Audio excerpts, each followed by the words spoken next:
front of you is a game called Betrayal at the House on the Hill.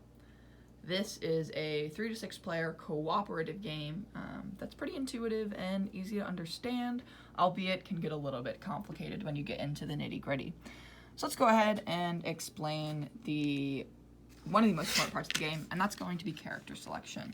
In this game, there are 6 different characters with 2 options each. You'll notice that if you look at the front, you can flip it over, and on the back, it is a different character with similar traits. On each card, there is a speed, which will tell you how many squares you can move on your turn, a might, which is essentially your attack strength, your sanity, which is your ability to be corrupted, and your knowledge, which is essentially your ability to know things. All of these are going to be helpful during the game. Whatever you think is going to be most helpful will probably dictate your selection of characters. The player who will go first is the player whose character's birthday is coming up next. After you do that, you can set however many character tokens that however many people are playing, onto the board. So let's say that I'm playing Jenny Leclerc. So I will set our purple girl into the entrance hall. So let's set the scene for this game.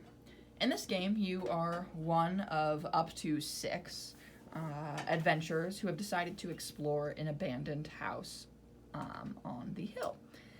What's going to happen here is you and your friends, companions, are going to be exploring this house, revealing a new layout from the building tiles every single time that you play this game. And in doing so, you are going to discover events, items, and omens that will greatly impact where the game ends up. As you continue to explore the house, one or more of the players will slowly start to become corrupted as more and more omens are revealed, until the haunt roll, which I'll explain as we look at omens, exceeds the total number of omens in the game, kept track of on this tracker. When that happens, the haunt is revealed. At that point, one or more of the players will become the traitor, who will have a specific mission objective, and the rest of the heroes will have a different mission objective. Whoever accomplishes theirs first will win. So let's get into basic gameplay. So I am Jenny Leclerc, and my movement speed is 4. So that means I can move up to 4 blocks on my turn.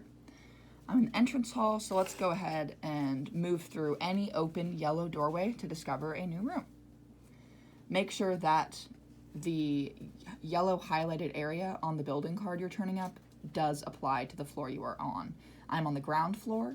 The upper floor you can access by the upper landing through the grand staircase, and the basement can be accessed only once that's discovered, which will become obvious when it's discovered. So I'm on the ground floor, so we'll go ahead and flip this tile up. I have discovered the charred room.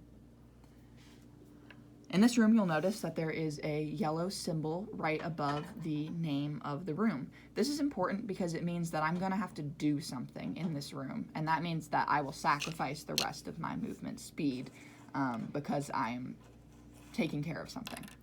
So you'll come over here and you'll take the next omen card. For our purposes, that is the spirit board.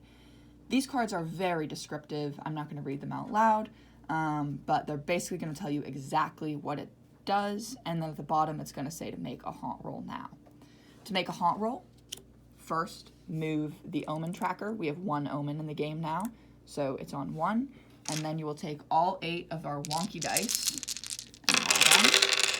And as long as this exceeds the total number of omens in the game, then the haunt is not revealed and nobody's been corrupted. So since my turn has finished, let's go ahead and bring Professor Longfellow into the game. Professor Longfellow has 4 movement speed, so he can go 1, 2, and discover the chapel. Here we go. The chapel will explain. First, notice the yellow symbol. That is an event symbol. You will sacrifice the rest of your movement speed to take care of this event. And then a special thing is once per game, if you end your turn here, you can gain 1 sanity. So let's handle the event first. If there's an event, obviously, flip up the event card and read what it's going to say. Some event cards will say to place a particular token in a room. And those tokens are located in this compartment of the box.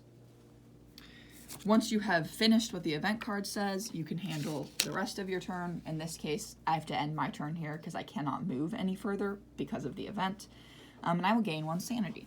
So I can come to my character card here and slide my sanity up 1. For some characters, that number is not going to increase when it goes up 1. The green highlighted numbers are your starting stats, so make sure your black tokens are on your starting stats when you get started. I forgot to mention that. All right. Essentially, you'll continue exploring the house just like this, discovering omens, events, item cards, until the haunt is revealed. So let's go ahead and find another omen. This one is the gallery. So let's say that on her next turn, Jenny Leclerc goes into the gallery, discovers another omen card, the spear, also a weapon, makes a haunt roll, and fails to exceed the 2 that you would need to roll to reveal the haunt. And this means that the haunt has been revealed. To determine what haunt you are going to be playing, because it changes every time, you need to know what revealed it, the spear, and the room, gallery. Go ahead and pick up the Traitor Tome book on the table. Open to the first page, locate the room that it was discovered in, which I said was the gallery, and then find the item that revealed it, which was the spear. That means that we are going to be doing haunt number 15. Move down to the haunt list here, and you will find haunt number 15 here, and it will tell you the quality for who will be the traitor, who has been corrupted. In this case, it's going to be the character with the lowest speed, but it cannot be the haunt revealer. So because we're playing a abridged version with only 2 characters, that means that Professor Longfellow, the white character, is going to be our traitor. He is going to take this book, flip to haunt number 15, and read about what's going to happen. I don't want to show that because it could be your haunt. What's in the Traitor's Tome is entirely confidential to the traitor. Only they know this information. Everyone who is not the traitor will get to take the Secrets of Survival book, also located on the table, flip to that same haunt number, and read a similar set of instructions that details what their mission objective is. Whether the traitor or the heroes accomplish their mission objective first is what you're going to find out. And because you don't know what the other team or people are trying to accomplish, it's going to be fairly difficult to figure out what you need to do or not do to win the game. It's important to note that the traitor or the heroes might need to use these creature tokens. Some of them are like special creatures, so like banshees and things, and others are just generic monsters, and then you might still need these if you're still discovering rooms. You can still explore the house once the haunt has been revealed and move around using your movement speed, but be careful. You want to make sure that you don't get killed. That is pretty much a quick summary of Betrayal at the House on the Hill. Along with those other 2 books, the rulebook is going to be located on the table. If you have any questions, feel free to check out this book or let me know if you have any questions. Thanks so much, and I hope you enjoy Betrayal at the House on the Hill.